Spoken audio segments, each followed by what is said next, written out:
If you're learning Spanish and you're just starting out, well, you need to start with beginner level material, right? Wrong. I'm going to show you today why that mentality may be holding you back. What's up, language leaders? Welcome back to the channel. My name is Erica, here to help you love, learn, and live a new language. So guys, there is this mentality among beginner language students that, okay, I'm a beginner, I need to start from the beginning and sort of work my way up in this linear fashion. Well, the problem with that is that beginner level material sometimes it's kind of boring. So it may be really hard, just depending on your personality type, to stick to that type of material even when you're just starting out. There are two factors that I recommend taking into consideration. Choose material that is either very enjoyable or highly relevant to your situation. Let's take an example. Let's say that you're really interested in learning about painting, or perhaps painting is a hobby of yours, and you regularly consume information about painting. Maybe you follow YouTube tutorials, or you're in a painting class. It's one of those things where you would be happy to sit down and listen to, or read, or talk to someone about that topic because it's something that you're really into. Why don't you choose some content on painting, on this topic of interest to you? There are a plethora of resources available in Spanish on any topic that you could imagine, just like there are in English. Now, you may think, okay, great, but if I do that, I'm going to be learning very industry-specific vocabulary in Spanish. You know, I'll learn how to say paint and paintbrushes and easel, but how's that going to help me with everyday conversation? Well, remember that in order for any sort of content to come together, whether that's a video you're watching, magazine you're reading, you are going to always be exposed to the most common words, verbs especially, in Spanish or in whatever your target language is.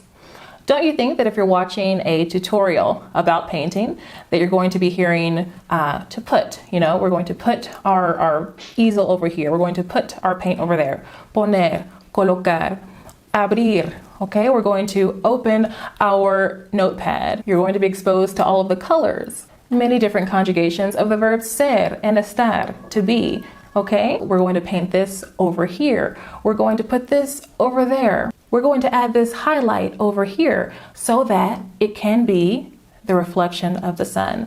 All of those words, so that it can be over here, over there, to the right, to the left. We're going to do this. Aren't those words that you would use in everyday conversation? So never ever shy away from choosing content that truly interests you and using that as study material, thinking that it's not going to apply to your everyday life. Trust me, it will. And the advantage here is that it's going to keep you engaged to continue to learn and prevent that boredom that so often happens when we're working with material that we don't really enjoy. The second possibility that we talked about is choosing material that is highly relevant. So this is a bit different, although it can be the same. Something can be both enjoyable and relevant. But let's choose an example of something that may be highly relevant to you. I'm going to travel to Mexico in 3 months. I don't want to be that person who only seeks out English speakers. I want to be able to go to a restaurant and order my food. I want to be able to chat with the locals and have an authentic experience. Okay, what kind of Spanish do you need to be focused on during these 3 months leading up to your trip? Travel Spanish.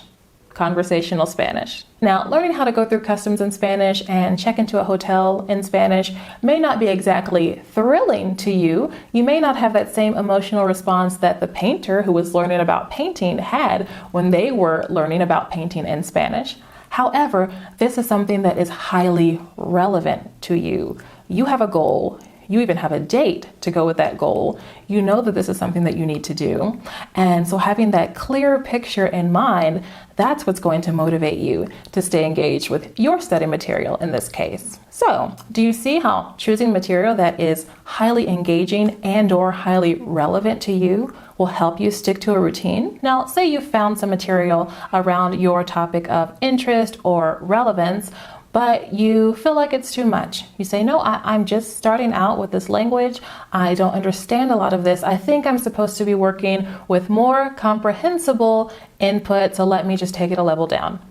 Well, the issue is that sometimes it can be hard to find quote unquote comprehensible input for the topics that really interest us.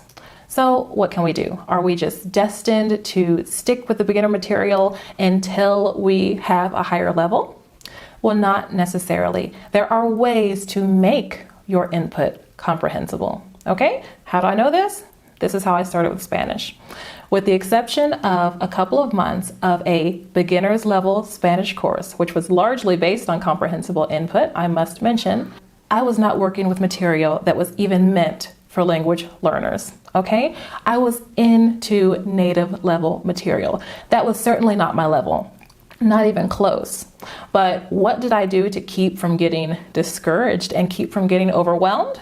Well, I made that input comprehensible, and here are some ways that you can do it as well. The first thing that you're going to do is get as much out of the material yourself as you possibly can. Really get the juice out of it, so to speak. So you're going to use a lot of repetition. Listen, let's say that this is a podcast with a transcript, okay? Listen to that podcast a lot of times. Then read through it. Pay special attention to the cognates, okay? These are the words that look the same in both languages and they share the same meaning. Look for those. If there are any pictures, use that for context. Or if you're watching a video, then the visuals are going to give you a good idea of what's going on. Understand the setting, the characters. If there is a synopsis, read that. Now, with all of this repetition and using any other clues that you can possibly get your hands on, you'll be surprised by just how comprehensible some material can become. Once you've gotten everything that you can out of that material, then start to investigate what you still don't know. So if you have a translation of the material that you're working with, that's fantastic. If you don't, you can literally get it translated. Sometimes I have had entire documents translated for me into English. I'll use Fiverr. Just really inexpensively, you can get someone to do a full translation for you. And if you have a piece of material that is highly interesting or highly relevant to you, don't you think that it's worth it to invest a little bit into it to really get a hold of that material and to really understand it? So translation is an option. Another thing, if you're finding that, hey, once I listened to this many times and once I started reading and I noticed all of those words that they really look like English, I think I'm kind of getting the gist of this, then you can systematically just begin to select parts of the vocabulary that you want to learn and learn it bit by bit. Learn what you don't know bit by bit. You won't be able to learn all of the unknown words in a day, in a week. It's going to take some time. However, do you see that if you do this once with one piece of material on your topic of interest or relevance, the next time that you dive into a piece of material on that same topic, now it's going to be a lot more comprehensible.